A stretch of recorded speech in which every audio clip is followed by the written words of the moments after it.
at the Twin Cities Film Fest red carpet. I'm your host, Blythe Whaley, and lucky and honored to get to introduce this Academy Award nominee, Terrence Howard. Thank you Thank for you. being here.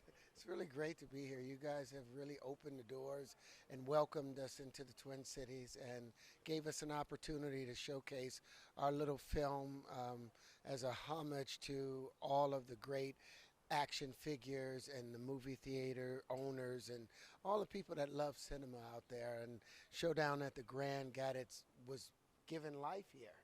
And so the audience really loved it, and I'm just so grateful.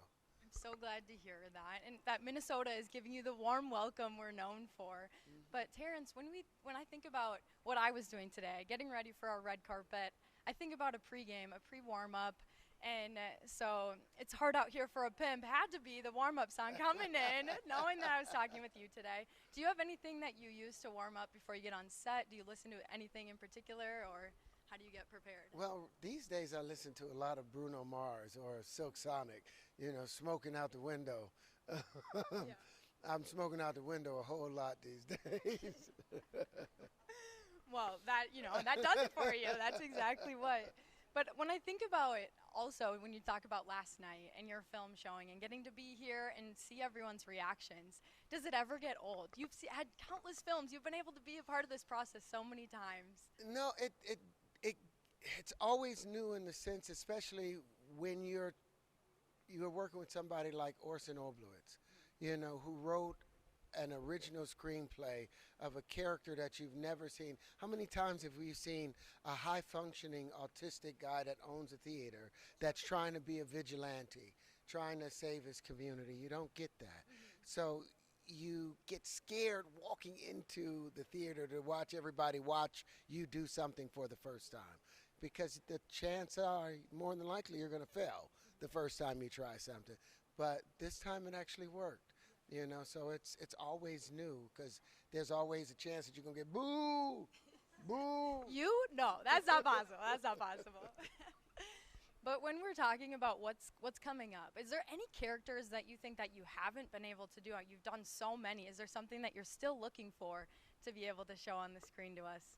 Well, there's a song back in 1970s by Charlene, said, "Never been to me."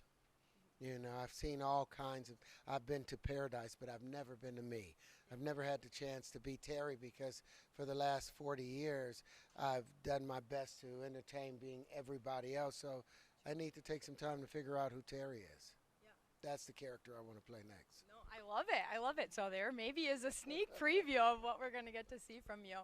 And something else that I thought is interesting is you've been able to learn to tango on set. Of course, I talked about you rapping in that song earlier, and you've been able to do so many different things through acting. Is there a special skill that you want to be able to bring to another film? Well, the next thing is to talk about technology, to talk about our connection to that, and try and open the ideas. Like, I watched Mr. Rogers as a kid. That gave me an idea of sensibility with regard to relationship and environment and neighborhood. I watched Nova, which gave me an appreciation for science. Star Trek, which gave me an appreciation for science fiction. Watched a lot of documentaries that gave me an appreciation for life in general. But what we don't have, and I've worked in all of those fields, but what I haven't seen is enough emphasis being put on the technological, the inventorship, because humanity, if once we see it, we have a mirror neuron that we see something, we got to try it. That's how we learn to do everything. And the more developed that mirror neuron is, the more genius we call someone. So I want us to work towards technology, but technology to benefit mankind, not just AI. Yeah, no, well put. But Terrence, you are the recipient of this year's Indie Vision Legacy Award. And the last thing I want to ask you is just what legacy you want to leave in this career.